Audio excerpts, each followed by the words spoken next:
Hey guys, what's going on? It's Eli back with another review video, and continuing on Oscar-winning movie week. Once again, I've got with me my dad, aka Little Blue, and yep, like I said in the last review video we did, that hopefully I would also get him for this. And thus, he is joining me for this, as I teased, and I'm sure you guys probably knew what it was because it was clearly obvious.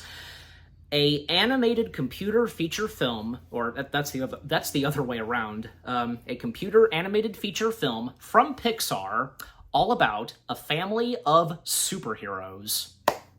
Yep, it's totally obvious what it is, and you know, because this animated film from Pixar, it won Best Animated Feature, and actually it was the second Pixar animated feature film to win Best Animated Feature. The first was Finding Nemo, and then a year after Finding Nemo won, then this. And, not to mention, this year, it's celebrating its anniversary.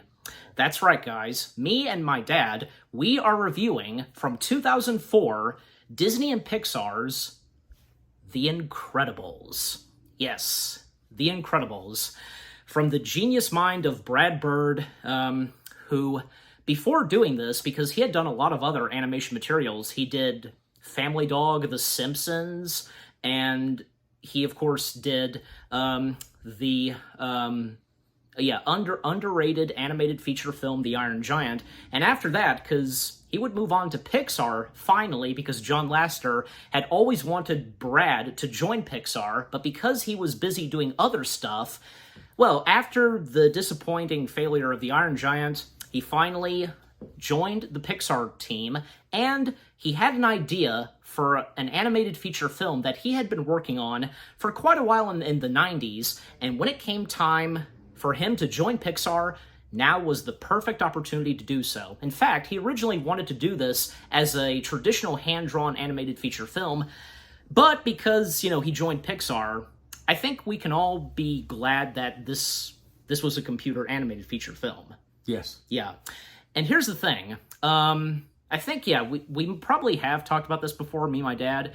The Incredibles is his number one favorite Pixar feature film, but I'm the opposite of him, because The Incredibles is my number two favorite, while my number one being Monsters, Inc.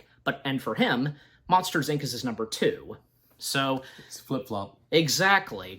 So, okay, we'll come to you. What are the first things you have to say about The Incredibles? I mean, again, as I said, this is your number one all-time favorite Pixar feature film, so I love how they framed the movie in that the superheroes were outcasts, considered outcasts, because this is we live in a sue-happy society anyway, where everybody wants to sue you for everything. You know, if you look at them wrong, though, if you look at somebody wrong, they want to sue you. I mean, that's just about how bad it's gotten. Yeah. So where the supers are concerned, as they're called, they are trying to help people.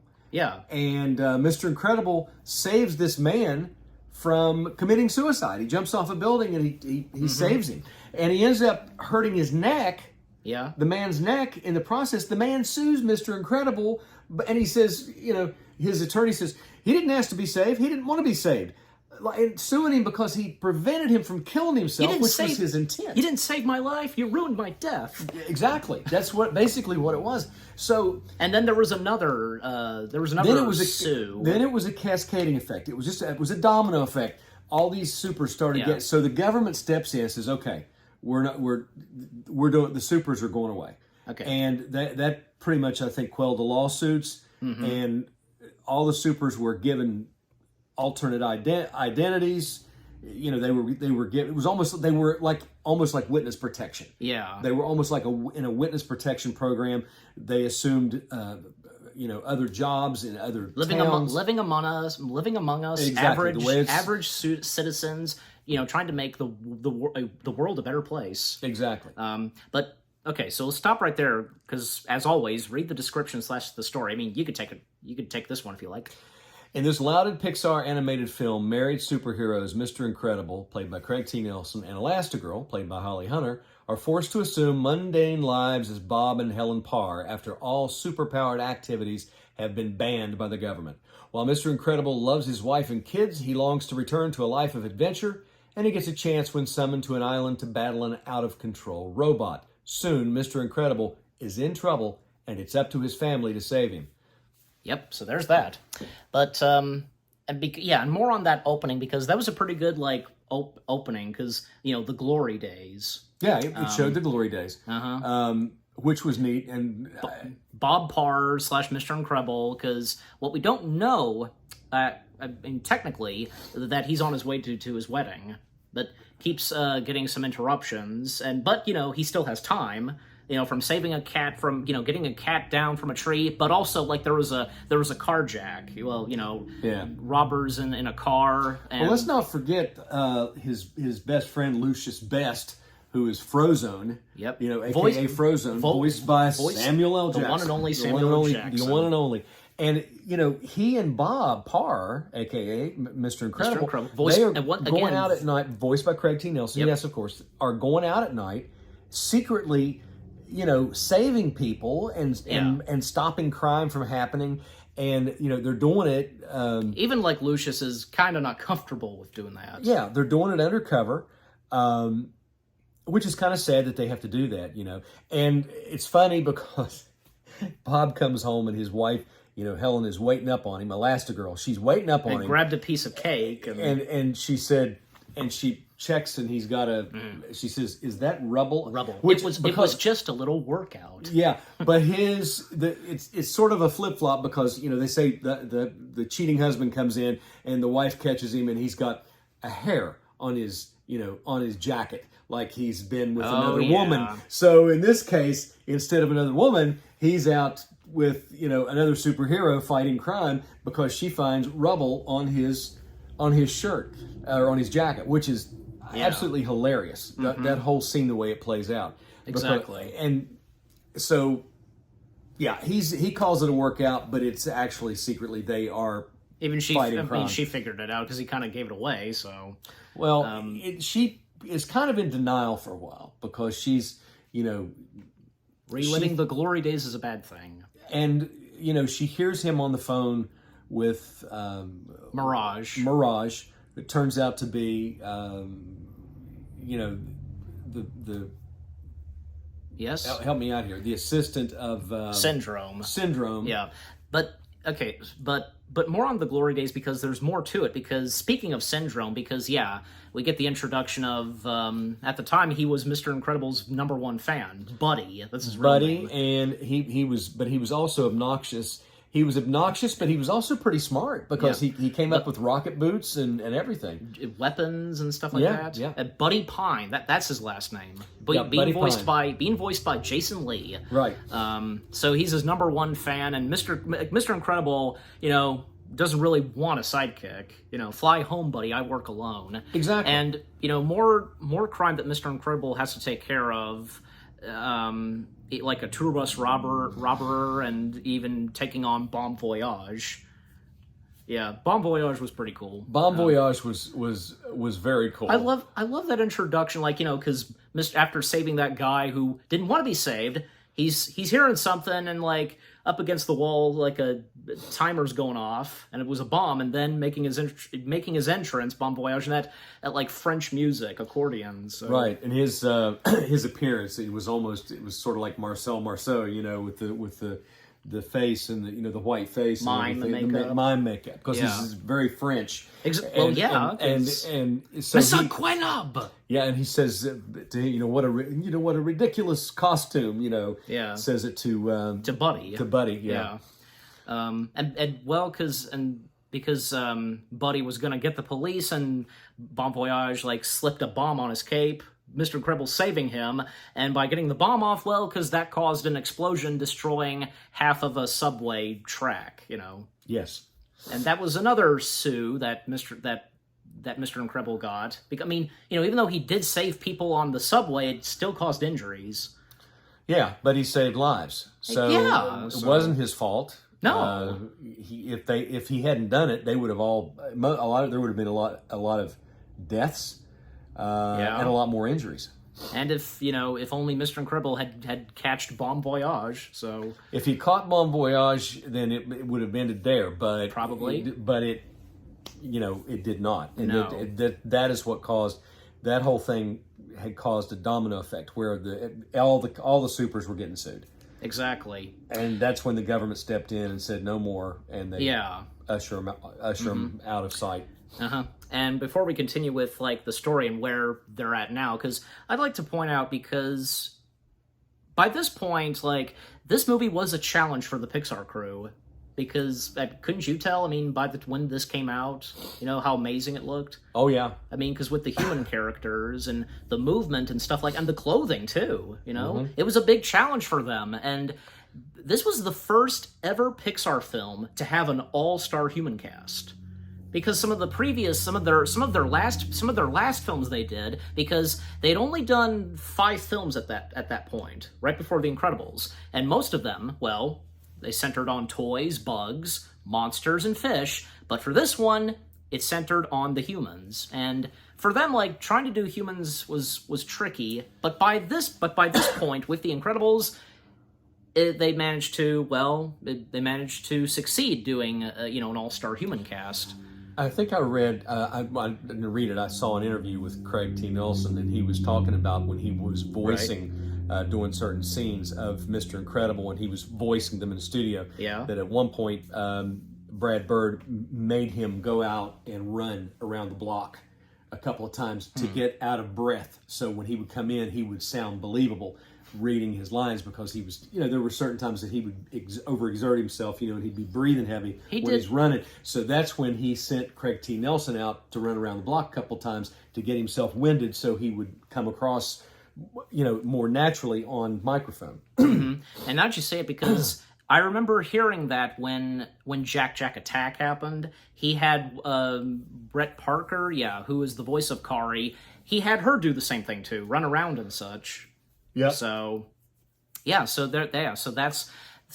thought I'd mention that because I was like, oh yeah, and this happened when Jack Attack happened while they were doing that. So by this point, Bob Pari's just a ordinary employed Joe, I want to say.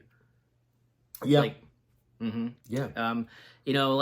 But he's still helping out, secretly helping out. He likes to help, but he really can't. But gives them suggestions. He gave a suggestion to this old lady, and Bob's boss, Gilbert Hupp, that's how his last name is said, voiced by Wallace Shawn, who's this little guy, but he's still intimidating, I guess you could say. Yeah, he was the nightmare. He played the nightmare boss. Yeah. And he goes from a wimpy, nervous Wallace Shawn went from voicing a nervous T-Rex toy to this guy, Yeah. It's true. Yeah, it's true. And he had, that's what's funny that's what's so funny when you think about it. You see, you get to see when Bob finally, I don't want to say blows his cover, but he... No, I mean, he doesn't. He loses his job because he picks up, he picks up Gilbert Hupp, his boss. Yeah, because the next day at work, because Bob is called in, and Gilbert just giving him a lot of talk. First thing he says, I'm not happy, Bob. I'm not happy, Bob. Not happy. And all of these, these pencils lined up. You should have done it with me, but it's fine. Not happy. Yeah, let's do it. Not happy. See, that's what I was hoping we do. And he's more concerned with the stockholders than he is the actual customers of the insurance company. Your customers make me unhappy. Yeah. Yeah. So Bob is standing there just taking it because he's just so out of it because his life is just dull. Yeah. He misses being able to save people, to save the world. To put it this, he misses the glory days. He misses the glory days. Yeah. He's having what's the word? A crisis, I want to say, midlife crisis. Pretty much. Yeah. It seems like it. So And because he had kind of blew his cover, not really, but because he got fired because he saw a guy getting mugged. And while he's standing there getting dressed down by his boss, he sees this mugger out the window. He sees the mugger, and he tells his boss. He does point it out to him. He says that guy's getting do not change the subject, Bob. We're disgusting. But he's getting mugged. He's getting attacked, and then you see the guy and he goes, he got away. Good thing too. Yeah, and you know what? Because even when he got him to look, he didn't care. Yeah, and that was it. And Bob is just standing there staring, and then all of a sudden, just grabs him by the neck. You were this close, you're grabs him by the neck, and the next thing you know, you see him go through like 3 walls. Yeah, I like maybe 3 or 4 walls, I think. Yeah, and you see him in the look on Bob's face. And he's like, uh-oh. Yeah, and everybody's like looking through the window, like, what in the world? Looking through the hole. Yeah. But next thing you know, you see his boss, Agent Rick Dicker, in traction. Yeah. He's in traction in the hospital. And Agent Rick Dicker showing up, being voiced by the late legendary member of Pixar, Bud Lucky. Yep. He comes out, and he says, "I'm fired." He says, "Oh, you think?" And that was a great line. Yeah, like, someone was in trouble. Someone's always in trouble. Yeah. Yeah. And he says, "I can't keep doing this, Bob. Can't keep looking. We appreciate what you did in those days, but those days are over." Yeah. And then finally, he's getting on the elevator, and he's just basically saying, I can't move again. I can't do that to my family. Everyone just settled in. Yeah. So he's left with trying to figure out what he's going to do. Yeah. And this is when Syndrome catches him at his lowest point. Well, Mirage, for one thing. He sent out Mirage. He sends Mirage in to do it. To keep track of Mr. Incredible. At his lowest point, catches him at his lowest point so he can make a bargain with him. But he still doesn't realize that he's dealing with the bad guy, Yeah. He doesn't even know who the bad guy is. Nope, until very later on, because little did Bob know, because when he stepped out of his employer's room, because Mirage slipped in and put something in there, and when he got back home, because he heard a loud thump, like when he just threw everything in the trash can, and it was a message given to him, an assignment, and so on. And by the way, because jumping back, like, say, with Frozone and Mr. Incredible, like bowling night, but yet, what they're really doing, because that dinner sequence was pretty funny. Yep. I agree. I also can't help but think of, when Lucius stepping in and Dash, hey, Lucius, spits, and then that was funny. Oh, yeah. And we can't forget, of course, to talk about the rest of the Parr family, like Helen / Elastigirl being voiced by Holly Hunter. And let me see, because some of these actors I'm not as familiar with, not on a first name basis anyway. Yeah.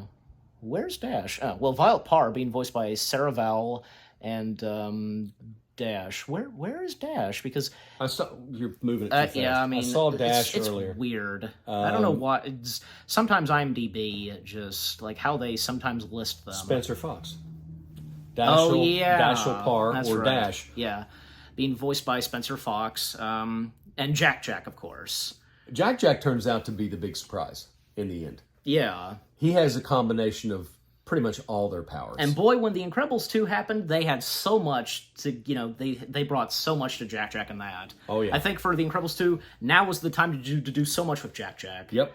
But what do we have to say about the rest of the Parr family? Well, they all kind of balance each other. We see that as the movie unfolds, because you have Violet who can create a force field and turn invisible. You have Dash who can run fast. Just like any others, like the Flash and Quicksilver. And he is able, to. They can work together. In other words, he can get inside her force field with her and make it move. Make it roll and move fast until we get to that part. So with that whole thing in the jungle. But and for Jack, well, he doesn't. I mean, they don't know it, but we don't see him have any powers yet until the very end. Exactly. So again, Mr. Incredible receiving a message, and this he thinks at first, and of course he doesn't know it yet, that, well, this is his chance to be back in the glory days. Right. And Helen overhears him on the phone. She picks up the other extension because she thinks he's acting funny. Yeah. Well, the second time he's called again for another mission, because before that, like, because Bob, like, telling Helen that he's going to be out of town for a conference, like, of course he didn't tell his family yet that he got fired, because he was worried about that. No, he pretty much led his wife to believe that he had gotten promoted. Exactly. Yeah. And so she thinks he got this promotion. Then we see him come home in this new car, and all this. And that whole sequence, when he's first there at the jungle and taking on the Omnidroid. Yeah. Yeah, Funny. That was great. It was very funny too, because he he ends up injuring his back. Yeah, his I mean, back when he threw it into the volcano, he laughs and oh, my back. And he cracks it back. Pulls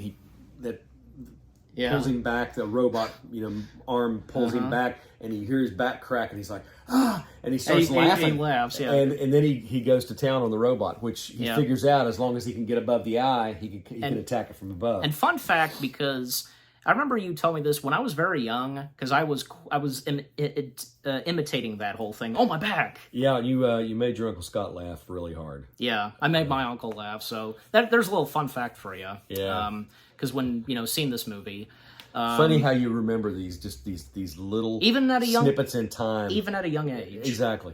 Well, I mean, hey, I wouldn't be the only one that would do that. So, anyways, so yeah, Mr. Incredible successfully taking down the Omnidroid, and also because more on Mirage, because Mirage being voiced by the late Elizabeth Pena. Am I saying that right? Because right, I'm pretty sure I'm saying the last name right. I think so. Yeah. Pena, yeah. What more do we have to say on the character of Mirage? She's mysterious. Yeah. At first, and then even still, throughout she's sort of mysterious. We find out though that she is Syndrome's right hand person, so to speak. Sort of his assistant, his secretary, his his assistant basically. Yeah. And at a certain point, she's having regret. So yeah, and she sees that Syndrome is just consumed with, just with the whole thing with Syndrome is Buddy. Yep. AKA Buddy. He is so bitter because he felt rejected. When Mr. Incredible's called back in for another mission back on the jungle, and he's supposed to have a meeting or something with the supers. Nobody's there, but then a hatch opens and the Omnidroid's there, and Syndrome reveals himself. Yep. A new, bigger, and much upgraded Omnidroid. The Syndrome describing that after Mr. Incredible trashed the last one, he made some upgrades. Yep. So.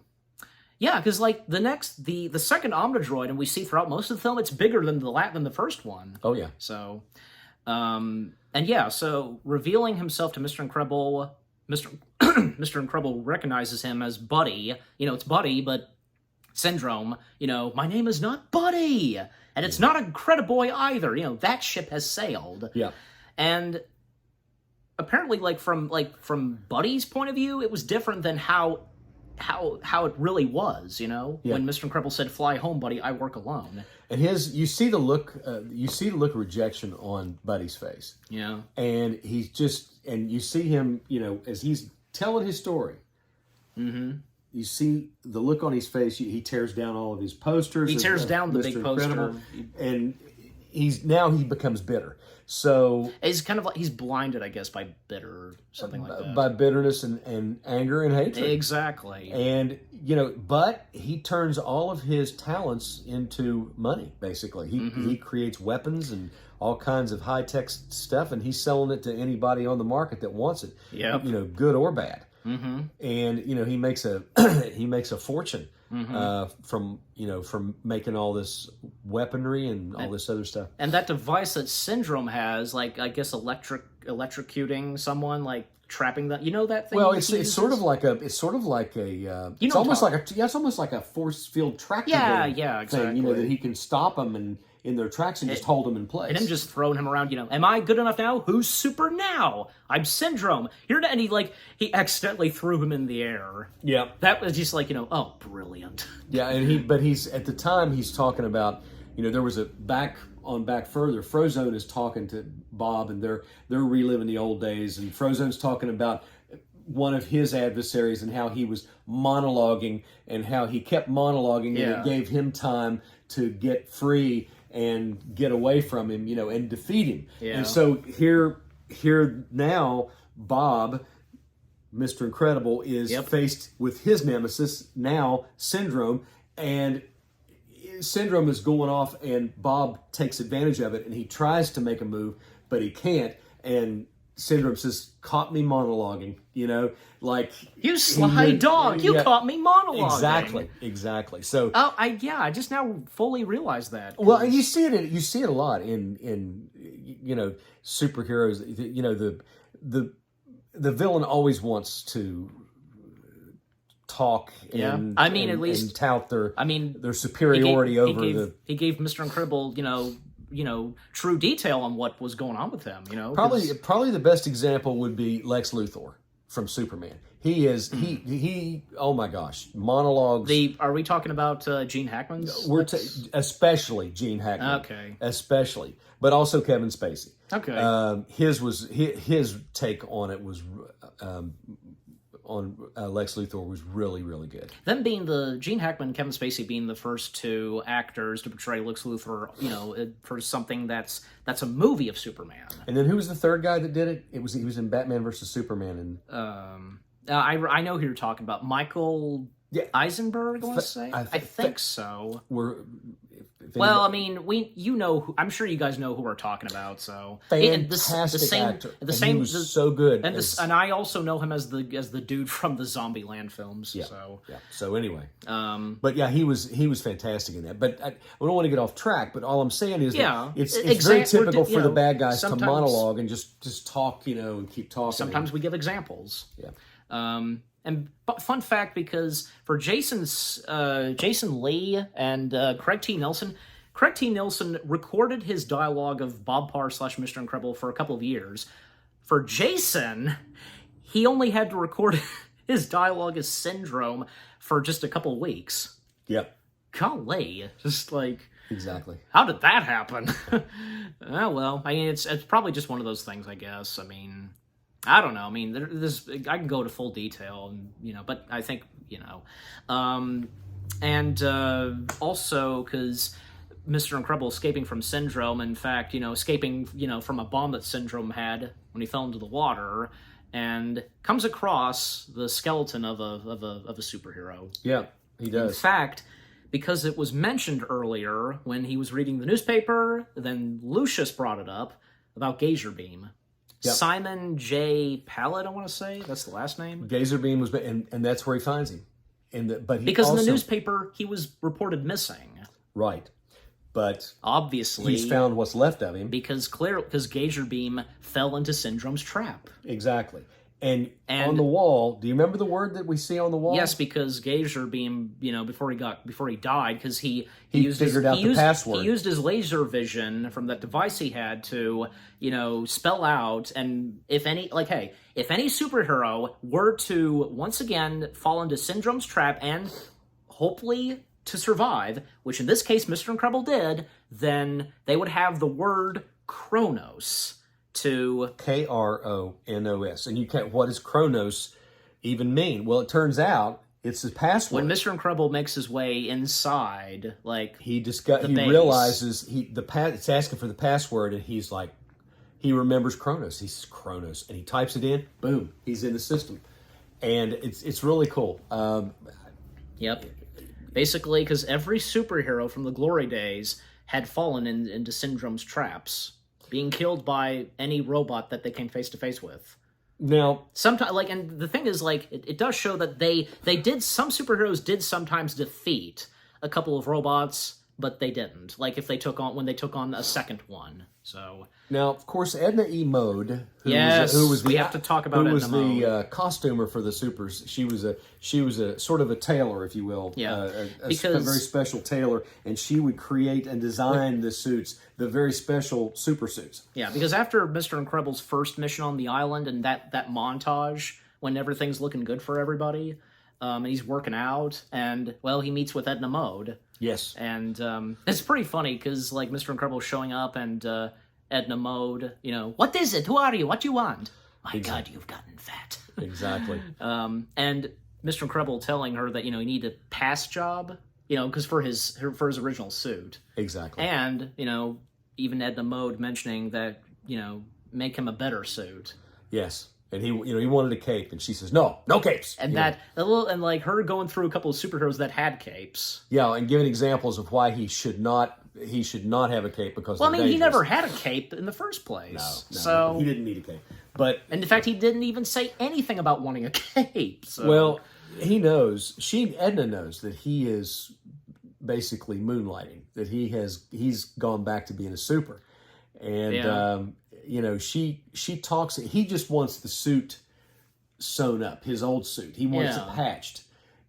But then she knows that he's back at it. What have you been doing, Robert? Yeah, must have happened a long time ago. I see. So then she creates a new. She said, let me create." He says, "I don't need it." She says, "Just for old time's sake."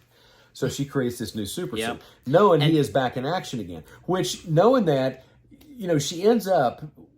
Helen is but we can't forget to mention Edna Mode being voiced by Brad Bird. Exactly, the director. So when Bob turns up missing, she's calling. She's suspicious. She calls and goes to see Edna. And, because it was pretty funny. Like when they're on the phone call, Helen who, and she says Elastigirl, darling. She's so she's excited to hear. Like, drops the phone, freaks her out. Yeah. So when she goes there to visit, she's showing her all these super suits she had designed for the kids, and even Jack. And she's like, "Why are you doing this? We're not supers. We're not in action anymore." And then she I assume you knew, darling. Yeah, because she says, "Do you know where your husband is?" Do you know? And you're like, "Do you know where he is? Do you know where he is?" Yeah. And then she's crying. And because again, when Mr. Incredible made his way, when Mr. Incredible made his way, and typing in Kronos, and because I feel like mentioning this, like Star Trek has used the word Kronos. Well, Kronos has been brought up in different things. I can't remember. Well, I mean, most notably Star Trek. Yeah. Is it? What is Kronos the name of? It's the name of the Klingon planet, right? Kronos 1. Oh yeah, that's right, and the whole thing in Star Trek 6. Yeah. So okay, there you go. Yeah, so now I remember, but with Mr. Incredible finding out all the information, and Syndrome is planning to launch the Omnidroid into Metroville. Right. Is it Metro and Netro? I think it's Metro with an M. So. Yeah. With an M. So he's planning to launch a weapon, which being the Omnidroid, to Metroville and causing destruction. Right. All hell breaking loose in Metroville. And Edna, because Helen finds out from the business place that Bob used to work at that he's no longer working there, and Edna, saying, "So you don't know where he is? Would you like to find out?" And basically, Edna had put a tracking device on his suit, which was and when it goes the off, timing was bad, very bad. It was, because with that going off, it causes an alarm. And the alarm causes his defense systems, Syndrome's defense systems, to go into play, which I thought was pretty cool. These big sticky balls that come out and stick to him, and they keep sticking to him, and you can't move. No, he can't. And Mirage stepping in, and Helen, because with her crying, I want to say that probably she knows. Well, she'd have to know by now that he's doing superhero business again, right? Because Helen. Yes. Well, yeah, she's crying when she finds out that he's... The risk of that she might lose him because of what he's doing. So she has all these super suits that Edna gives her. Well, we can't forget, because that dialogue that Edna gives to Elastigirl, you are Elastigirl. My God, pull yourself together. Exactly. What will you do? Is this a question? Yeah, exactly. You know where he is. Go fight. Confront the problem. Win, and call me when you get back, darling. I enjoy our visits, and that's the last we see of Edna in this movie. So she goes. So anyway, what happens is Helen is actually a pilot. She's an accomplished pilot. Can fly jets. She calls a friend of hers to get her a jet. She gets a jet like this Gulfstream. Nice jet, Yeah. And fun fact, because originally there was an alternate version where Snug was actually flying the plane. Snug was going to appear on screen. Yeah. And, well, because we know what happens with the plane, well, Snug, in the original take, the original alternate version of that, Snug didn't make it. Right. But, yeah, I mean, I think for what we got in the final film, her piloting the jet... It was better. Yeah, it was better. It was better. I think it would have made the movie a little too dark. Yeah. Well, as if anything else that made it in the final film wasn't dark enough. Like, again... Gazer beam, his skeleton. Yeah. That's dark. Well, but you didn't see exactly how his demise came about. Well, something else that was dark, which we'll get to very later on, that had to do with a cape. Well, when Helen is flying this plane, of course, her kids... Dash and Violet snuck in. They sneak in, and And with Jack being left behind, but Kari is babysitting. Right. And that phone call that they have, and how right when Syndrome's missiles approach, because that's when, she dropped the phone, and that, of course, that's where Jack attack begins. Yeah. Yeah, so... Exactly. And Syndrome taunting Mr. Incredible, who did you contact? And, of course, Mr. Incredible has no idea, and yet, Syndrome's, torturing him, and then, of course, like...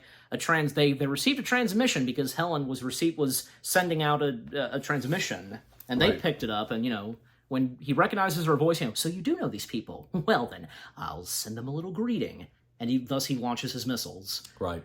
And that whole sequence with them flying away and trying to escape from those missiles. It does get dark, and of course they get blown out of the sky, but they survive. I love that because Mr. Incredible, begging Syndrome to call off the missiles, and Syndrome's delivery of dialogue, too late. 15 years too late. God. Oh God. Yeah, very, very dark.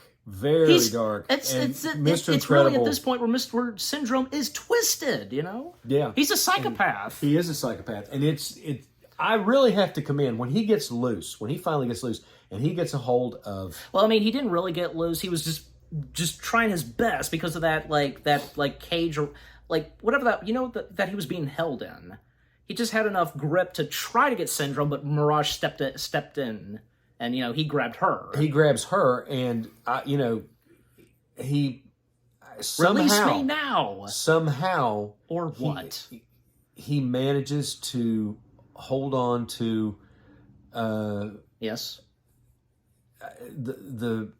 His merciful side. I mean, because, because he could have very easily killed her. He threatens Syndrome that he's going to crush her, and, that sounds a little dark for you. Go ahead, it'll be easy, like breaking a toothpick, and Syndrome, show me. But he just can't do it.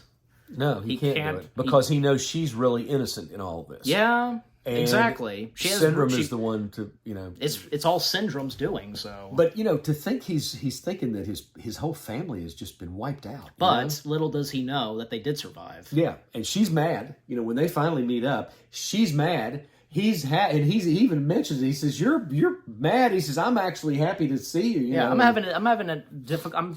finding it difficult to wanting to argue when I'm just so happy to see you. However he says it. Well, this is where they all learn to work together. Yeah, but before that, when they arrive at the jungle, because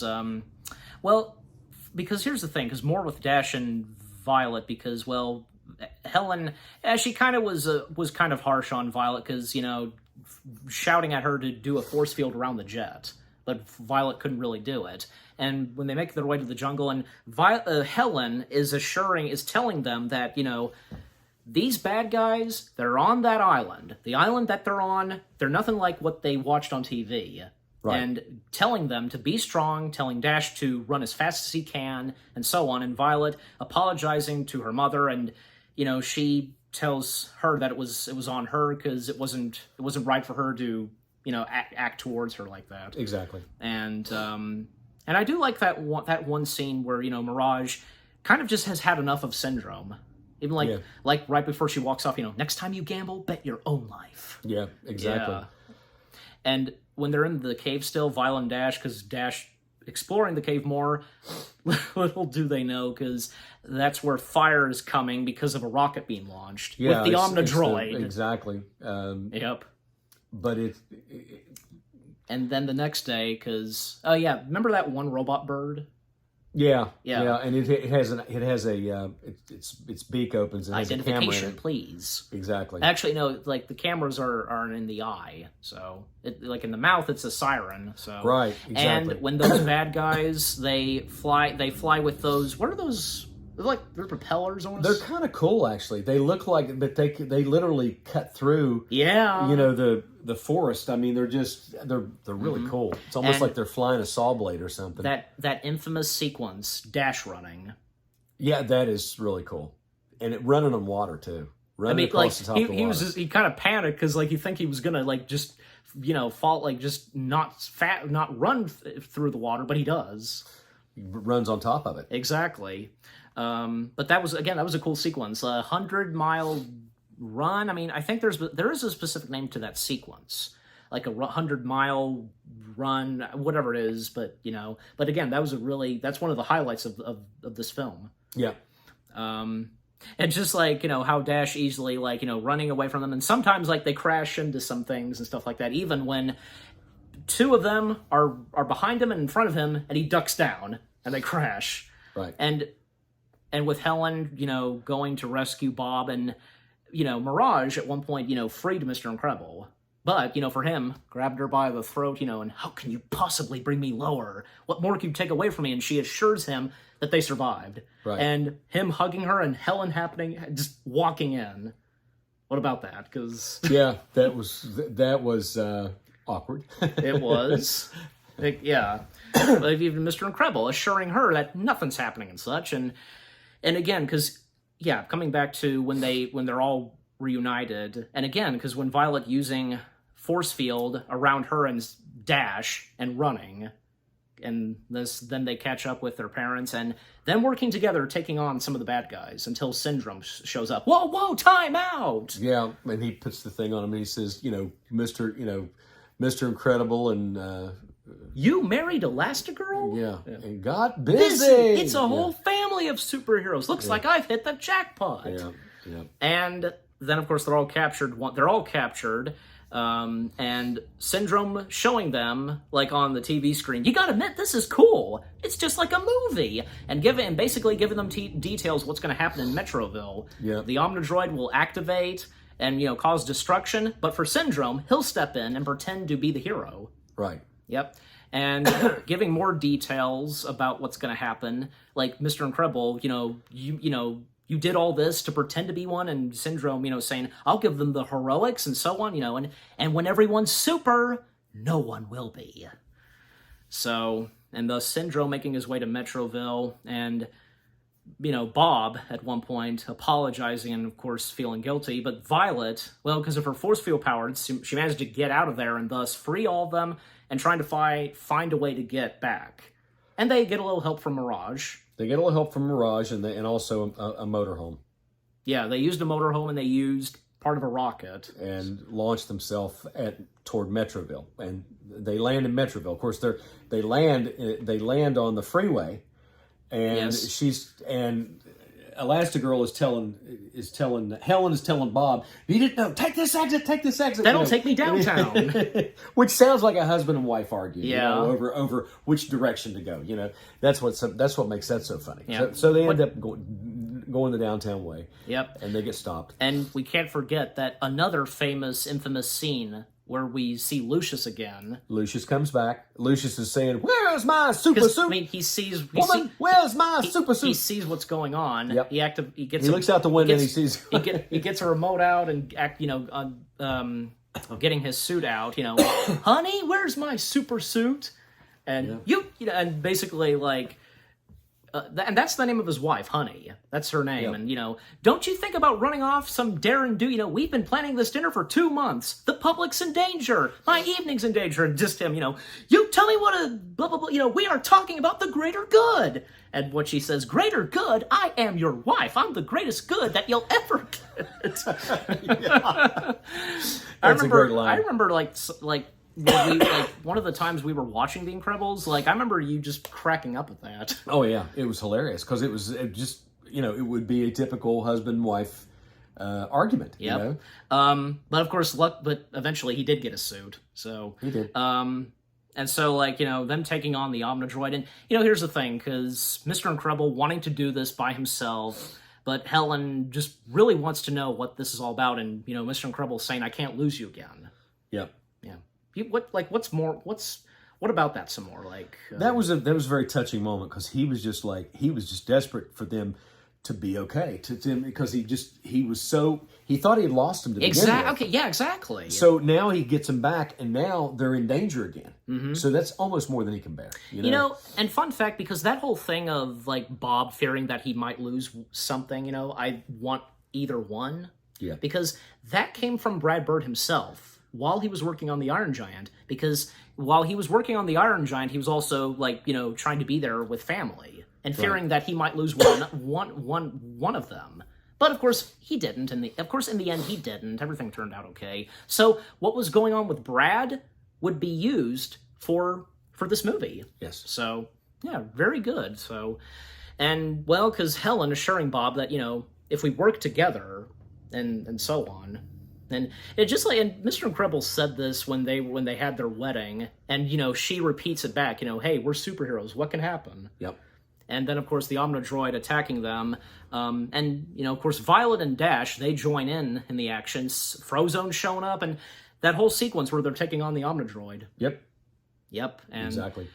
Syndrome's remote, because Syndrome was taking on the Omnidroid, but the Omnidroid just turned against Syndrome, which was cool, and caused the remote to on his wrist to come off, malfunction, and Mr. Incredible gets it, Syndrome's remote, yeah, and that gets the Omnidroid's attention. Oh yeah, and by using the remote, trying to do something, and because one piece of the Omnidroid detached, propels, and Mr. Incredible grabbing it, and the only thing enough to penetrate it's itself, because that's what happened when Mr. Incredible took on the first Omnidroid, and so to do it again, and that defeat of the Omnidroid, pretty good. It just, after shooting that thing through the Omnidroid, it just tips over into the water and explodes.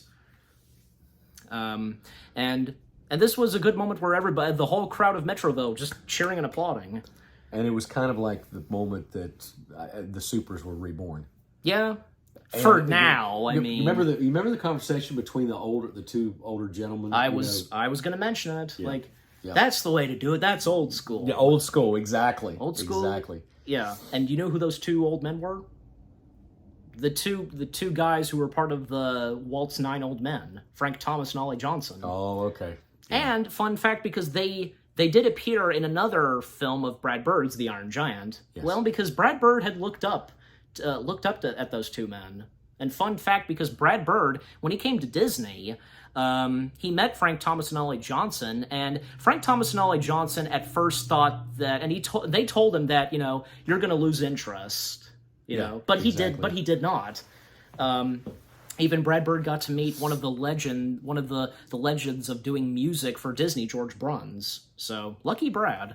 So again, Frank Thomas and Ollie Johnson, they cameoed in this, and not to mention, Brad Bird got some advice and help from Frank and Ollie when working on The Incredibles. So that was really cool. Yeah. Then of course, Rick Dicker showing up once again, and because Helen is listening to voice messages that Kari left, and this is during when Jack Attack happened. And Kari is, she's... And the final message, and telling Mrs. Parr that, thanks for sending in a replacement.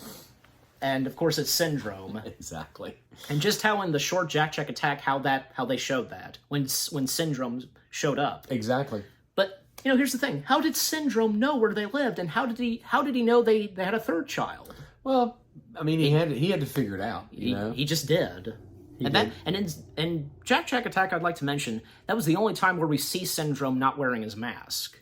Yes. I mean, young Syndrome, that being Buddy, we did see him without his mask. I just thought I'd mention that, and thus, Syndrome has Jack Jack, and assuring him that he'll be a good mentor, and maybe he'll make a good sidekick. Right. And that moment where Jack unleashes his powers on Syndrome.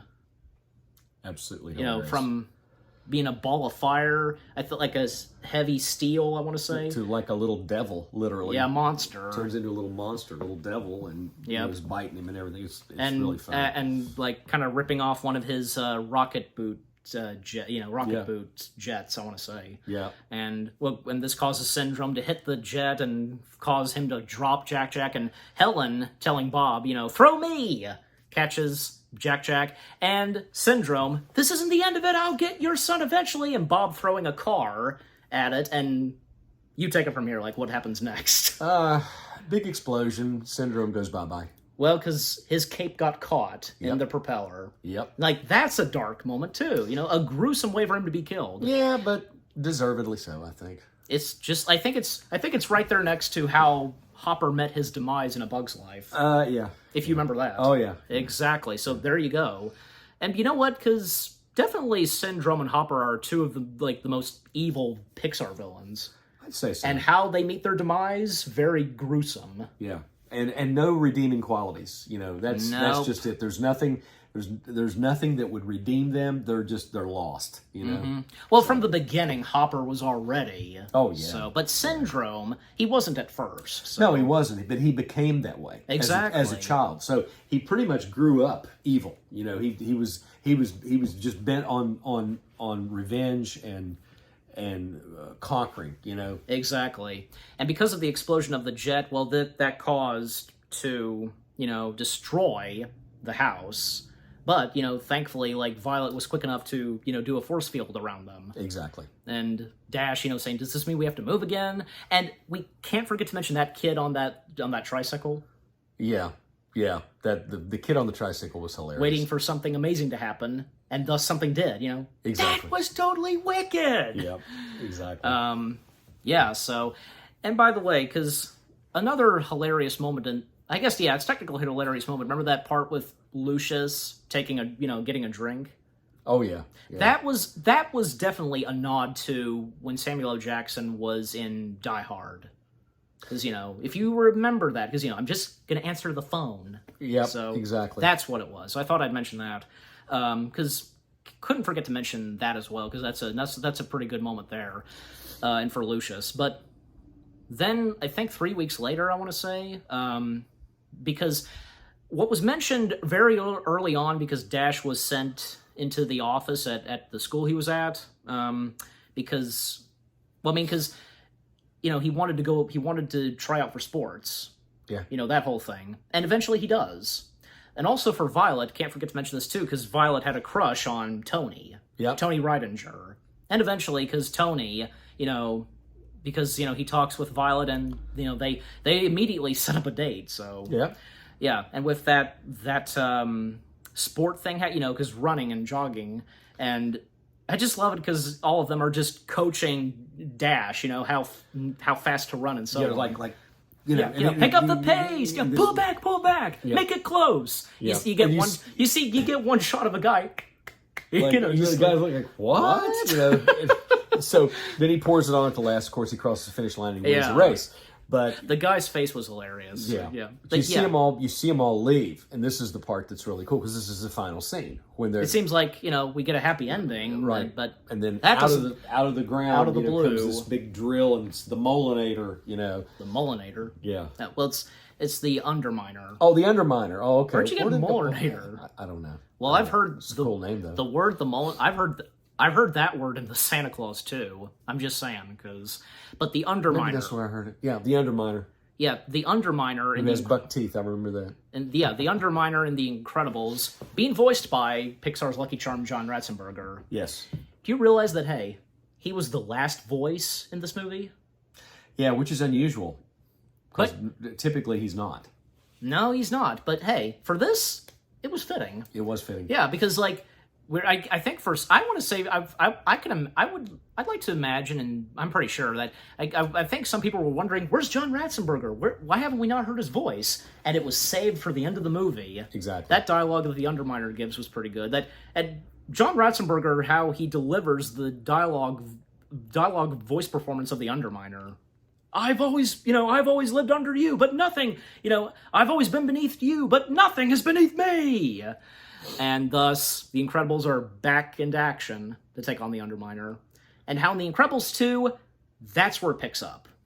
Yeah. So, yeah. And one more fun fact, because I'd like to point this out, that by the time the Incredibles came out, it was at that point when the medium, had a different opinion on the industry of animation. Do you remember that whole thing? And how, at that time, Pixar and Disney were going to go their separate ways? Yeah. It was this and Cars 2, supposedly, everybody was thinking that after The Incredibles and Cars 2 and Cars, they were going to be the last two films that Pixar and Disney would do. Yeah.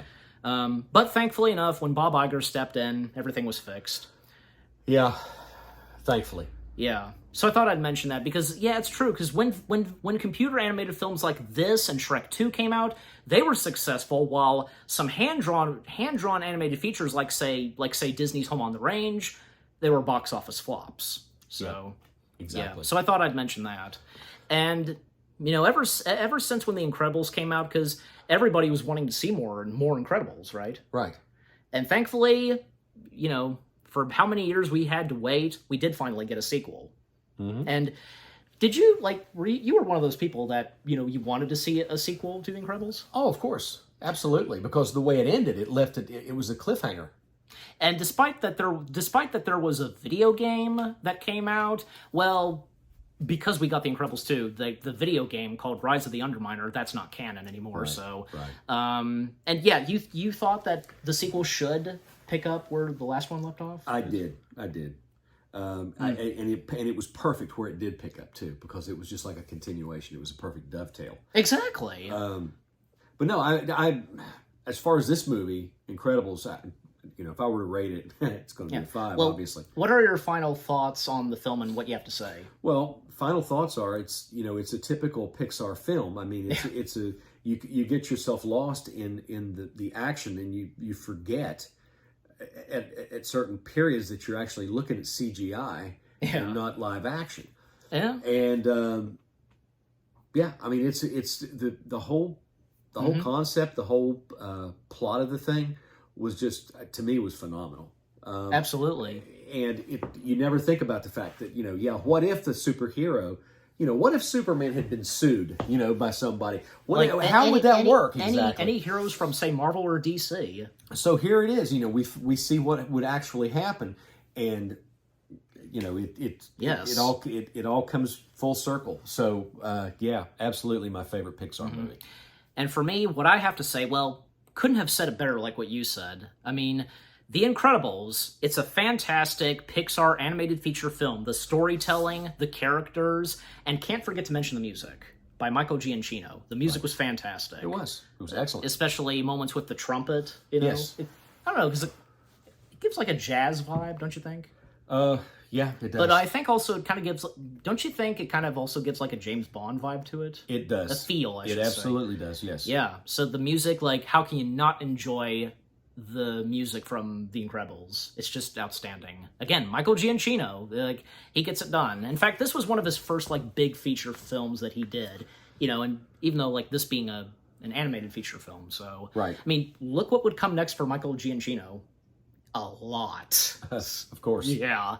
And not to mention, he did work with Brad Bird numerous times, from Ratatouille, one of the Mission Impossible films. Yeah. And I think Tomorrowland, yeah. And of course, The Incredibles 2. So again, the storytelling, the characters, the music, the funny moments, the emotional moments, need I go on? Just everything about the first Incredibles film is a Pixar masterpiece. And yeah, and again, you give it what, 5 stars? Oh, 5 stars. Well, and for me, 10 out of 10. 10 out of 10 stars for the first Incredibles film. And it did rightfully so win Best Animated Feature. Exactly. Yep. So, what about you guys? What do you think of the first Incredibles film? Like, is it? I have no doubt that it's in your top favorite Pixar films, and if it's your number one favorite Pixar film, like my dad's, yeah. What did you think of it? Like, did any of you see it in theaters? And did you get good laughs and any tear-jerking moments? Anything, just anything. All that we've had to say about it. And what did you think of our review? Leave comments and give this review video a like, as always. And with that being said, thank you very much for watching. We hope you guys enjoyed our review of the first Incredibles film. More review videos are on the way. They're going to be awesome. Keep looking forward, and we'll see you guys in the next video/review. And Oscar-winning movie week is still continuing. One more to win, and it's a Clint Eastwood film. I'm sure some of you might know what it is. Any last words? I must be off. He says that. Take care. Peace out, and happy anniversary to The Incredibles.